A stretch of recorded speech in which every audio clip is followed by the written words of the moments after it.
Hello everybody, Raven Knight here. Today we are continuing our dive into the heroes of For Honor, analyzing their lore, historical inspirations, playstyle, design, and overall feel. I've really been enjoying coming back to this series, and I hope you guys have been enjoying watching it. We're going to be hitting the next Vanguard on the list today, and the first of the Wulin, one of my favorite characters to play, Tiandi.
So, alright, one of my biggest gripes with the For Honor team is how they totally botch the handling of the Wulin. Not only do they not get a decent set of character trailers for each warrior, hence why the opening was so different, but they barely even touch on the lore or background of them. In fact, China is barely a footnote in the current lore, which is why I want the developers to go back and show some more love to the Wulin.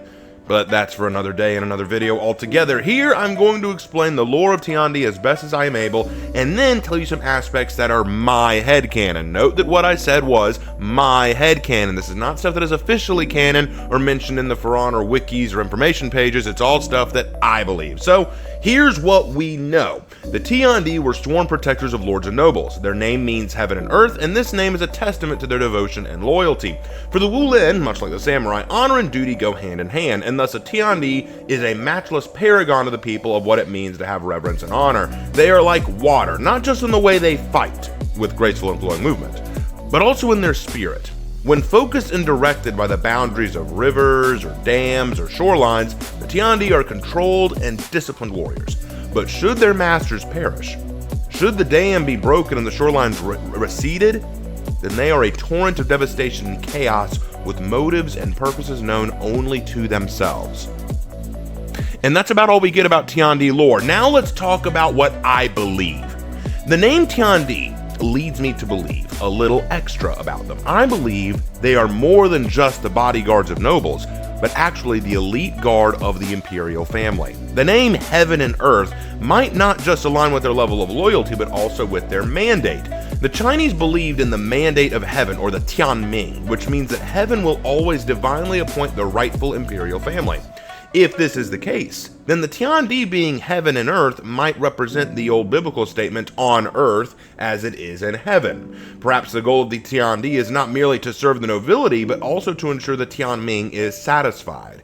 They slay enemies of the emperor, and they defend the allies of the emperor. They make sure that rightful heirs are put up, and when the emperor falls, as he has done in the current lore, there's no current emperor, then their goal is to defend the Wulin until such a time as the mandate can be satisfied. Again, I think that is the ultimate goal of the Tiandi, to basically be the vanguard, paragons, and safeguards of their people, even in times when the emperor is not around, because they are the representatives of the divine mandate, the Tianming, which is why they are the Tiandi. If the Tianming, the mandate of heaven, is not satisfied, the Tiandi will ensure that it will be either satisfied in the future, or that China will survive long enough to see it satisfied. That's what I personally believe. Now, why do I think all this? Well, that ties into their history, so if you'll indulge me, let's talk about their history.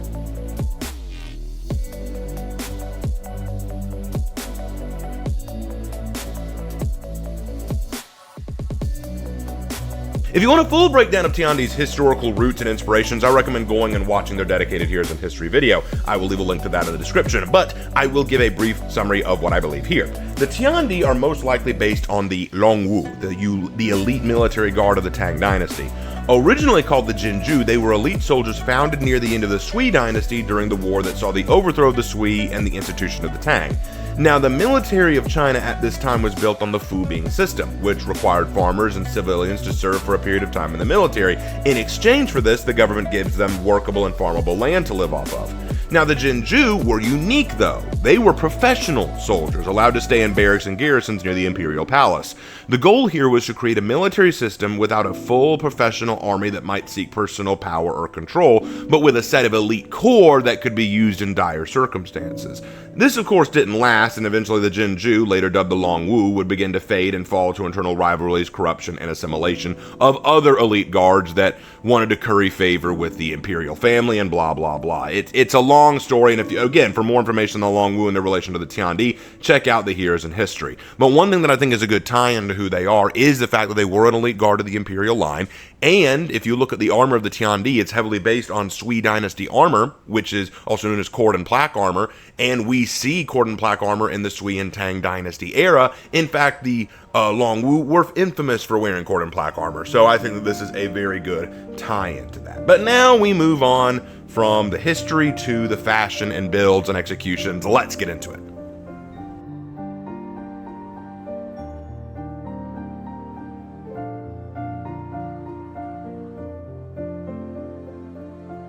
In terms of overall design, the Tiandi has some of the best designs you can find. All the armor sets are heavily based on the cord and plaque armor set of the Sui dynasty, as I said before. It looks very, very solid. You basically have three kinds of looks. You either have your rugged warrior with the, cloak over the armor, you have your professional killer warrior with the really cool metal on everything, and then you have the cape. We'll get into the cape.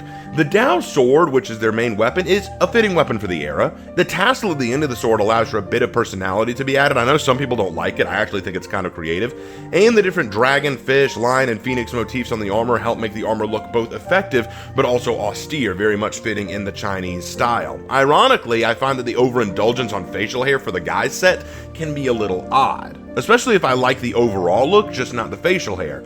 I would also point out that some of the capes added to Tiandi, I said I'd get to this, kind of neat in theory. They can look a tad silly at times because of how thin they are or short they are. But with that said, I've amassed a small collection of Tiandi builds myself, so let's go through some of them. We've got Zhao Wei,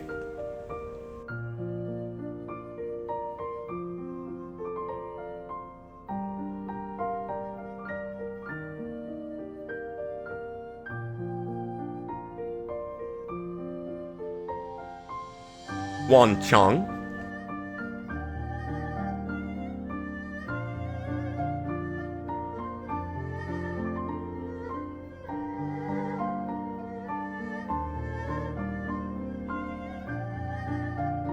Huang Chen,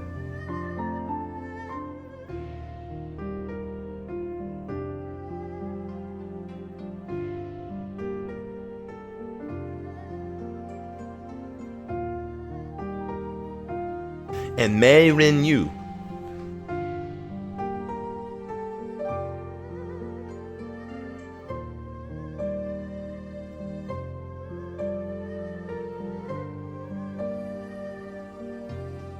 Each one of these was a blast to build, and you can learn how to build all of them yourself. Okay, maybe not Mei Ren Yu yet, she's still pending. But if you want a vanguard with a goated drip, Tiandi's got it in spades. Tiandi is one of the best looking Wulin out there. They've got a lot of really good design opportunities and some really cool and clever armor sets. I really like how well the devs cooked with this team.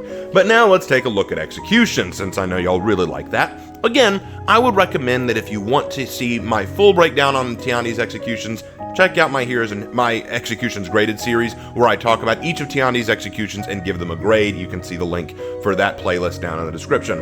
I suggest going to that video series if you want to hear the full details, but I can at least tell you my favorite and least favorite here. My favorite of Tiandi's executions is Relentless Cyclone. It's one of the newer ones that Tiandi's gotten, but I love everything about it. It's not the fastest execution Tiandi has, but I love the way that the Dao is used in this. Large, circular, slashing motions and continuous movement, which I think really fits the character and fits the style of fighting that we're looking for with this character. It just looks really, really cool. It's all also very focused. It's not like slash, slash, slash, slash, slash. It's slash, slash, slash, strike, and then pull out. I really thought that was really well done, and it fits very well with what I would expect from a Tiandi to do. So that looked really cool. The least favorite one, the one that I'm just not fond of, is Down to Earth. Now, Down to Earth definitely is a lethal execution. You're basically kicking out the opponent and they're falling on your sword, which is nice. The problem is, I think it's a little silly at times. It's very quick, but it doesn't look as stylish. When I see Tiandi, I see not just effectiveness, I see style.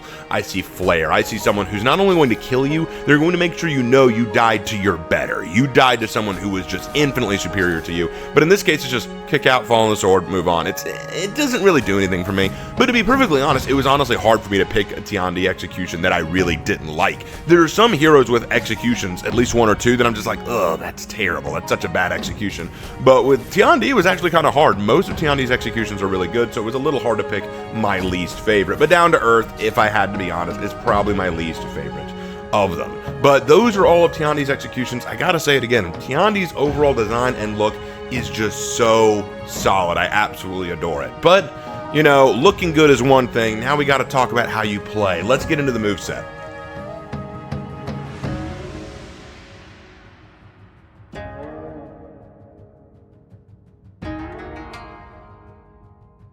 Tiandi is probably the most fun Vanguard for me to play. He's a character that, unlike the rest of the Vanguards, isn't dependent on unblockable 50/50s. And no, I'm not just saying that hyperbolically. Tiandi's the only Vanguard without an unblockable. Warden has an unblockable, Warmonger has an unblockable, Raider has an unblockable, Kensei has an unblockable. Tiandi has no unblockables. So you might think, oh well, Tiandi's coming in with a slight disadvantage. I would disagree with that.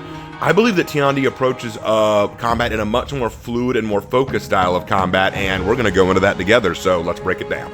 Going over Tiandi's moveset, it's important to keep a few things in mind. Like I said before, Tiandi is one of the only characters in the Vanguards, in fact, he's the only character in the Vanguards who does not have an unblockable attack. But they make up for this for having a lot of fast, free movement and dodge cancellations, as well as a lot of soft feints that make them very good to mix up and mess with your opponent's minds. And I really love that about them. They're a very flowing, fast, fluid character, which makes them move a lot like water, which is why I do compare them a lot to a river of some sorts. You know, like insert the let's get down to business thing here. You know, you must be swift as a coursing river and all that fun stuff. Anyway, let's talk about how they move. So Tiandi has a 2-hit limit from a static. So you've got light lights, you've got light heavies, you've got heavy heavies, and anything that you can mix up with that kind of combination. Now, of course, there's more to Tiandi than this. So for example, you've got your dodge lights, and as you notice, dodge lights are undodgeable. And you can do this from any direction. Any attempt to dodge will be caught. You also have dodge heavies, and the amount of iframes on these is crazy. Very, very useful. Very good to kind of mess with your opponents and avoid attacks and land stuff. The problem is, because Tiandi's iframes are so long and the attack is so long, most opponents won't react. They'll just wait you out and see what you do. Here's why. There's actually a reason why. Tiandi can soft feint their dodge heavies. You can soft feint it into another directional dodge heavy, or you can do it into a dodge light. Now, this can mess up a lot of people because the dodge light has another property to it. Now, my brother and I are going to try to time this correctly. Bro, if you would mind throwing me a heavy attack from any direction. Sorry, I mistimed it. That was my fault. Go ahead. So what that is you have a dodging, crushing, counter light attack. If you dodge into the direction of an opponent's attack with a dodge light attack, you will not only evade damage, but land an unblockable strike on the opponent. And you should be able to free flow out of it if you could do it again, bro. And like I said, you can just free flow out of that. So what you want to do as Tiandi is constantly keep that momentum going. You want to be able to free flow around your opponent, messing them up with, am I gonna do a dodge heavy? No, I'm gonna do a dodge light. I'm gonna do a dodge light, but then free flow into a dodge heavy. Give me a second. You want to constantly keep this momentum going and keep your opponent guessing. The more you get your opponent to try to read you, dodge your attacks, try to parry movements to break your momentum, that's when you can really take advantage of the situation. Now, there are other moves in Tiandi's kit as well. For example, by doing a forward dodge square button or guard break button, you can perform a palm strike, which opens up for a free light. Now, what I love about this move is you can play with your opponent some. So, bro, you can come to me a little bit so that we're not next to the wall. So what you can do is you can throw this, but then if you do this enough times, your opponent will think, okay, they're just bash spamming, so I'll try to dodge, and then you throw that. So, and because they can't dodge it, it will always catch. But then they might get wise and go, okay, so we're just doing those top lights, I'll try to parry it. Nope, bam. So it's a great way to mess with your opponent. See, that's the beauty of it. Many people say that Tiandi's weak among the Vanguards because they don't have that unblockable 50-50 mix-up, but Tiandi can do so many more creative things, which makes them so much more fun to play for me. Now, from the guard break, you have access to free heavies.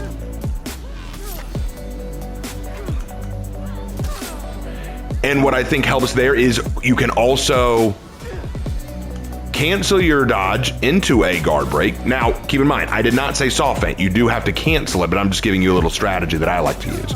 Then there's another move that you may want to be aware of, the kick. This Tiandi kick is fascinating. So after you throw a heavy, you can perform a kick, which sends your opponent flying across the map when it lands. It's so useful. Bam. Now, you can follow up this kick with a follow-up heavy, so bam.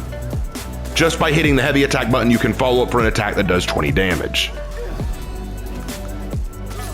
You can also do this off of a zone attack. By soft feinting the zone attack before it finishes, you can land a kick. And speaking of that zone attack, it has a two strike setup, so bam, bam, but most folks who use it like to do this and then the follow-up kick. And the kick is just so useful for being able to open up opponents. Now, here's the cool part. You can cancel the kick and go into a guard break. So if I do, I can catch my opponent by not following through with the kick. This is smart because most players are smart enough to know to dodge that kick. They're like, oh, kick is coming, I want to dodge, so they try to get out of the way, and then you catch them in the guard break. Beautiful, beautiful. Now, keep in mind, sometimes you do want to let the kick fly because a guard break heavy does 24 damage, but a kick heavy does 20 damage. So the guard break heavy actually does a bit more damage. So it's kind of like, which do I want to do? Do I want to risk the kick? Do I want to risk the guard break? You got to play that mind game with them. Again, it's all a mind game with Tiandi, which I really like. Plus, the kick has the potential to ledge. So if you're near a ledge, it's probably a good idea to do. Or if your opponent's smart, they're going to go, oh, I'm near a ledge, I want to avoid that kick. Nope, I'm going to guard break you instead. Again, it's knowing the battlefield, which is why I love the Wulin so much. A lot of the Wulin, it really is about reading the environment, reading your opponent, making them read you. It is just a lot of fun to play this character. So now we've gone over the kick, which I think is so fundamental to the Tiandi's character. But again, there's other things to keep in mind. So let's do this scenario. Let's say that I do this kick. You don't want to just stay idle. Tiandi has dodge cancellation. So notice how right after the kick, strike, and I'm already going into my dodge light. We're already getting set up for the next combo. You constantly want to keep moving, but there is a risk with Tiandi that you need to be aware of. Watch me just flow constantly. I'm just constantly throwing these movements. I'm just going back and forth, back and forth. I'm just constantly trying to keep up, and notice my stamina is gone. If you play too aggressively, if you keep going way too fast and way too aggressively, inevitably, you are going to run out of stamina. That is one of the downsides of Tiandi. It will cost some stamina to keep doing this over and over and over again, which is why it is also smart to let your opponent make their reads and then react to their reads. So for example, let's say that you're doing a bash like this and your opponent says, no, you know what? I know they're going for a bash, so I'm going to dodge attack them. So if my brother will do that, please. Notice how they're not coming for me with the dodge attack, but if I know that's what they're going to do, now I can parry. So sometimes what you want, and you don't even have to do that. So if you do it again. Oh, I did it wrong. There we go. So what you want to do is sometimes you want to force your opponent to think outside the box and go, I'm read you, I know what to do, and then you respond accordingly. Tiandi isn't just the super fast, aggressive Orochi character who just throws move after move after move after move after move. They can do that, but you're going to run out of stamina. Sometimes you got to pause the momentum, let them overreact, and then you punish them for it, and then keep that going, which is why I absolutely love Tiandi's movesets. Now, the last thing I want to say, and it's something that a lot of people don't know, and it surprises me they don't know this, Tiandi's forward dodge heavy, this has hyper armor. Some people don't know this. Notice how I suddenly flash with the hyper armor, so sometimes if my opponent is about to throw an attack and I know they are, I can move through, throw it now, bro. I can move through the attack. I can actually move through the attack and still land my hit, and because of that, I can actually get in a kick. So, again, excellent move. It's actually something I've used on Hitakiris and Shugokis and Warlords and characters who rely on hyper armor, because they think that they can trade with that only to get kicked in the face, which is so satisfying. So, final thoughts about how to play Tiandi. Final thoughts. Again, what you really want to do with Tiandi, unlike some characters like Shugoki and Hitakiri and others, even Raider, where you don't have to think too hard, you just kind of have to throw heavies and reap rewards, you have to think a little bit. Tiandi's dodge heavies are slow and they're easily reactable. Even their kick is easily reactable. So which is why it's so important to pace yourself. Think before you fight. That's one of the things I love about Tiandi. You are forced to think. You're forced to plan. You're forced to say, here's what I'm going to go for. I'm going to go for a kick, go for a kick, but no, I'm going to let them try to dodge it. No, I'm going to let it go. And then when they try to do a dodge attack, I'm going to parry that. No, actually, it would be better to just do a crushing counter light so that I can free flow into my combo better. I'm going to do a kick, follow up with an attack.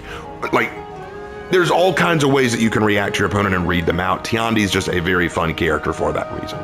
So if you have not picked up Tiandi, if this is a character you have slept on for a while, I honestly think you would do well to try them out. They're one of the most fun characters in the game for me to play, one of the most fun vanguards. I absolutely love Tiandi. They're one of my mains. Pick them up now. Anyway, that's all I have to say about their moveset. Let's get back to it. And that about covers everything with Tiandi. So final thoughts on Tiandi. I think that Tiandi is one of the most, well, I should say the whole Wulin are one of the most underappreciated factions out there. And I think that Tiandi being their vanguard is also very underappreciated. I know a lot of people like to cringe about them saying, they're just light spammers, they have undodgeable light attacks, and it gets very annoying to hear all that, because honestly, I think that Tiandi, without having unblockable 50-50s like the rest of the Vanguard, and, you know, having to rely more on movement and dodging than the other Vanguards, I think that what was given to them was pretty solid. Their historical inspiration is really cool. Their design is kick-ass. Their executions, almost all of them are amazing. Their weapon, the Dao Sword, is a very fitting sword for who they are. Who they are in lore, I just wish For Honor would tell us more about them. I wish For Honor would give us a bit more information about the Wulin and about the Tiandi. I wish they had their own dedicated trailers, but they don't, and that means doing the Wulin for these videos is going to be tricky, but you know what? We'll do what we can with what we have, am I right, folks? But that is everything about the Tiandi. I hope you guys enjoyed this video. I enjoyed making it, and you know what? Since I do these videos in order of which images Jay draws, because if you've seen the thumbnails, Jay draws all the unique thumbnails that I do for this series. I'm going to do the ones that he's given me next, and the next one isn't the next Vanguard. We'll do Warmonger eventually, I'm sure, but the next one is Pirate. Hope you guys are excited for that one, and I'll see you in the next video. Take care.